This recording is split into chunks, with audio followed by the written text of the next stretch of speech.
नमस्कार दोस्तों, स्वागत है आपका अपने YouTube channel GS kingdom for exam में। दोस्तों, आज की इस वीडियो में हम यूपी टेट, सी टेट और सुपर टेट में पूछे गए पर्यावरण के प्रश्नों को देखेंगे।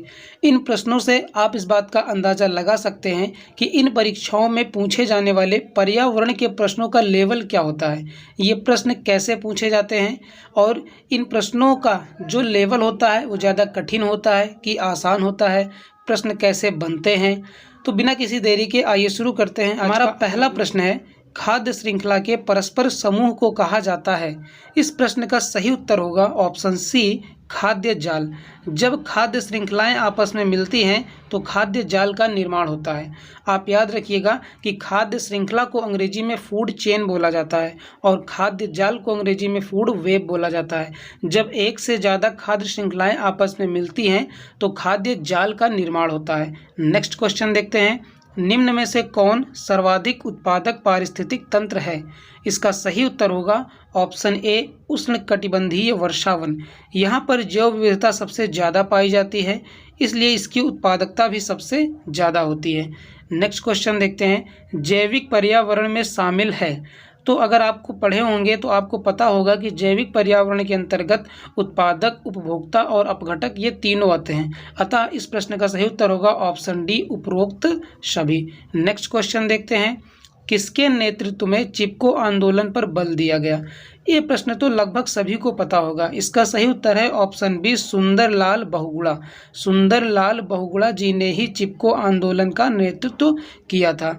नेक्स्ट क्वेश्चन देखते हैं, वन्य प्राणी सप्ताह प्रतिवर्ष मनाया जाता है। इसका सही उत्तर है अक्टूबर के प्रथम सप्ताह में। अक्टूबर के प्रथम सप्ताह में ही वन्य प्राणी सप्ताह मनाया जाता है। ये हर साल मनाया जाता है। नेक्स्ट क्वेश्चन देखते हैं, सन 1972 में पर्यावरण सुरक्षा से संबंधित प्रथम पृथ्वी सम्मेलन किस शहर में हुआ था? तो इसका सही उत्तर होगा option B, Rio de Janeiro. यहाँ पर ही सन 1972 में प्रथम पृथ्वी सम्मेलन हुआ था। यदि एक मेढक एक टिड्डे को खाता है तो ऊर्जा का स्थानांतरण होगा।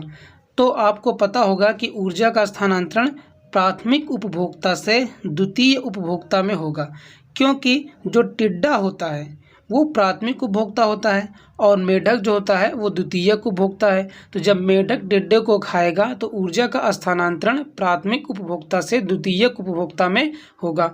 नेक्स्ट क्वेश्चन हम देखते हैं, कौन सा पृथ्वी पर पारिस्थितिक तंत्र सबसे बड़ा है? तो इसका सही उत्तर होगा ऑप्शन बी, समुद्र। समुद्र का पारिस्थितिक तंत्र सबसे बड़ा है। नेक्स्ट क्वेश्चन, पर्यावरण को बचाने के लिए चिपको आंदोलन कौन से राज्य से जुड़ा है? इसका सही उत्तर है ऑप्शन ए, उत्तराखंड। और इसका नेतृत्व किसने किया था? सुंदरलाल बहुगुणा ने। नेक्स्ट क्वेश्चन देखते हैं, निम्नलिखित में से कौन द्वितीय श्रेणी का उपभोक्ता है? तो इसका सही उत्तर होगा ऑप्शन सी, मेंढक। हमने अभी देखा था ना कि मेंढक किसे खाता है? टिड्डा को खाता है।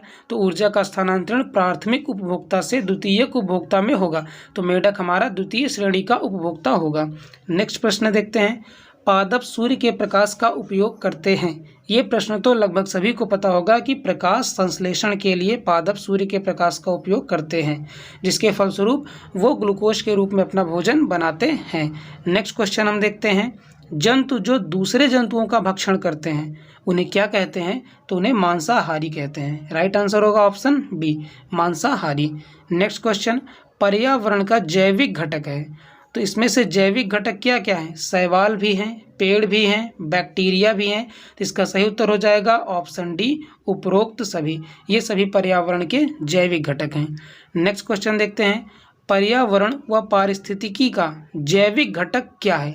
तो इनमें से जो जैविक घटक है वो है वनस्पति। अब वनस्पति में पेड़ पौधे आ जाएंगे, तो ये है जैविक घटक। जबकि मृदा, जल और वायु ये जैविक घटक नहीं होते हैं, ये होते हैं अजैविक घटक। नेक्स्ट प्रश्न देखते हैं हम, पर्यावरण एवं पारिस्थितिकी का भौतिक घटक क्या है? तो इसमें से अगर हम देखें तो जंतु हमारा ये जैविक घटक में आ जाएगा, वनस्पति भी जैविक घटक में आ जाएगी और पारिस्थितिकी भी जैविक घटक में ही आ जाएगी। तो हमारा सही उत्तर होगा ऑप्शन सी, प्रवाहित जल। ये हमारा भौतिक घटक होगा। नेक्स्ट प्रश्न हम देखते हैं, जीवों तथा पर्यावरण के पारस्परिक संबंधों का अध्ययन क्या कहलाता है? तो ये कहलाता है पारिस्थितिकी। Option D is the right answer. जीवों तथा पर्यावरण के पारस्परिक संबंधों का जो अध्ययन होता है उसे हम पारिस्थितिकी कहते हैं। और पारिस्थितिकी शब्द का सबसे पहले प्रयोग टांसले ने किया था। हो सकता है अभी आगे प्रश्न हमको ये देखने को मिले।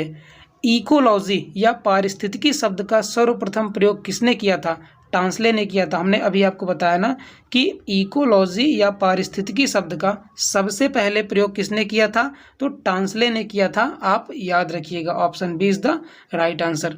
नेक्स्ट क्वेश्चन देखते हैं। वन के पारिस्थितिक तंत्र में कवक को किस समूह में सम्मिलित किया जाता है? तो जो कवक होता है ये उत्पादक नहीं होता, उपभोक्ता भी नहीं होता। जब ये उपभोक्ता नहीं होगा तो द्वितीयक उपभोक्ता कैसे होगा? ये होता है अपघटनकर्ता। इसे प्रकृति का मेहतर या सफाई कर्मी भी कहा जाता है कवकों को, क्योंकि ये सड़े गले पदार्थों को अपघटित कर देते हैं, इसीलिए इन्हें प्रकृति का मेहतर कहा जाता है। नेक्स्ट क्वेश्चन देखते हैं। जलवायु परिवर्तन से सर्वाधिक प्रभावित होने वाले देशों की सहायतार्थ बनाया गया है। क्या बनाया गया है? तो ये बनाया गया है ग्रीन क्लाइमेट फंड। इस प्रश्न का सही उत्तर हो जाएगा option A, green climate fund. Next question देखते हैं। वनों को नष्ट करने का कुप्रभाव क्या पड़ता है? यदि हम वनों को नष्ट करेंगे तो उससे हमें हानि क्या होगी? तो आइए देखते हैं। क्या खरपतवार नियंत्रित होंगे? नहीं होंगे। सूर्य के प्रकाश पर नियंत्रित होगा? नहीं होगा। चारागाहों की वृद्धि होगी? नहीं होगी, बल्कि कमी होगी। तो इसका जो कुप्रभाव पड़ेगा वो पड़ेगा मृदा अपरदन पर। इसका प्रभाव पड़ेगा मृदा अपरदन पर, क्योंकि अगर हम वनों का कटाव ज़्यादा कर देंगे तो मृदा का अपरदन भी ज़्यादा हो जाएगा। नेक्स्ट क्वेश्चन देखते हैं। पहाड़ों पर काफ़ी नमी व जल होता है, फिर भी यहाँ मरुद्भिद क्यों होते हैं? तो इसका सही उत्तर है ऑप्शन बी, ढलानों के कारण पानी बह जाता है और पौधों द्वारा उपयोग में नहीं लाया जाता, इसलिए यहाँ पर मरुद्भिद पाए जाते हैं। प्राकृतिक पारिस्थितिक तंत्र का उदाहरण है, तो इसका राइट आंसर होगा ऑप्शन सी, झील। ये जबकि खेत मनुष्यों द्वारा बनाया जाता है, बांध भी मनुष्यों के द्वारा बनाया जाता है, पार्क भी मनुष्यों के द्वारा बनाया जाता है, जो झील होती है वो प्राकृतिक होती है, इसलिए प्राकृतिक पारिस्थितिक तंत्र का उदाहरण झील होगा। नेक्स्ट क्वेश्चन देखते हैं। कृत्रिम पारिस्थितिक तंत्र का उदाहरण है, तो इसका सही उत्तर होगा ऑप्शन सी। हमने बताया ना कि जो खेत होता है वो मानव निर्मित होता है, तो मानव निर्मित को ही बोला जाता है कृत्रिम। नेक्स्ट क्वेश्चन देखते हैं। स्वच्छ जल पारिस्थितिक तंत्र का उदाहरण क्या है? तो इसका सही उत्तर है ऑप्शन डी, तालाब। स्वच्छ जल पारिस्थितिक तंत्र का उदाहरण है तालाब। नेक्स्ट क्वेश्चन देखते हैं। पारिस्थितिक तंत्र के जैविक व अजैविक घटकों को कौन जोड़ता है? तो ये जोड़ता है अकार्बनिक पदार्थ, इसलिए इस प्रश्न का राइट आंसर होगा ऑप्शन सी, अकार्बनिक पदार्थ। नेक्स्ट क्वेश्चन देखते हैं। मृदा अपरदन को किससे बचाया जा सकता है? इसका सही उत्तर है ऑप्शन सी, वन रोपण द्वारा। अगर हम अधिक संख्या में वृक्ष लगाएं तो मृदा रोपण को रोका जाता है। क्यों? क्योंकि जो पेड़ की जड़ें होती हैं ये मिट्टी को बांध के रखती हैं, मिट्टी को बहने नहीं देती हैं, इसीलिए अगर हम अधिक संख्या में वृक्ष लगाएंगे तो मृदा अपरदन को रोका जा सकता है। आइए हम नेक्स्ट क्वेश्चन देखते हैं। एक पारिस्थितिक तंत्र में उत्पादकों एवं उपभोक्ताओं की संख्या को कौन निश्चित करते हैं? इसका सही उत्तर है ऑप्शन ए, जलवायु संबंधी कारक। जलवायु संबंधी कारक ही एक पारिस्थितिक तंत्र में उत्पादकों एवं उपभोक्ताओं की संख्या को निश्चित करते हैं। नेक्स्ट क्वेश्चन हम देखते हैं।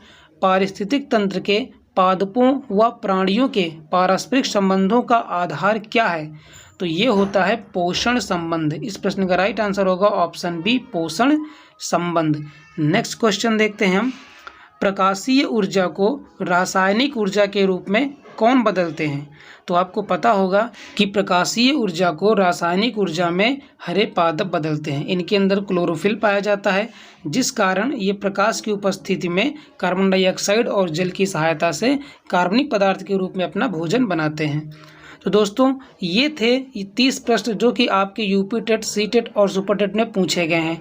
ये इस सीरीज़ का पहला वीडियो है। हम आगे भी इस सीरीज़ को कंटिन्यू करेंगे। अगर आप चैनल पर नए हैं तो चैनल को सब्सक्राइब करके बेल आइकन को जरूर प्रेस कर दीजिएगा, ताकि आने वाली सभी वीडियो की नोटिफिकेशन आपको मिल सके। ये सीरीज़ आगे हम कंटिन्यू करेंगे। हम देखेंगे कि यूपी टेट, सी टेट और सुपर टेट में पूछे गए सभी प्रश्नों को, और उनसे आपकी तैयारी अच्छी हो जाएगी। तो आज के लिए बस इतना ही। हम मिलेंगे किसी नेक्स्ट वीडियो में। तब तक के लिए जय हिंद, जय भारत।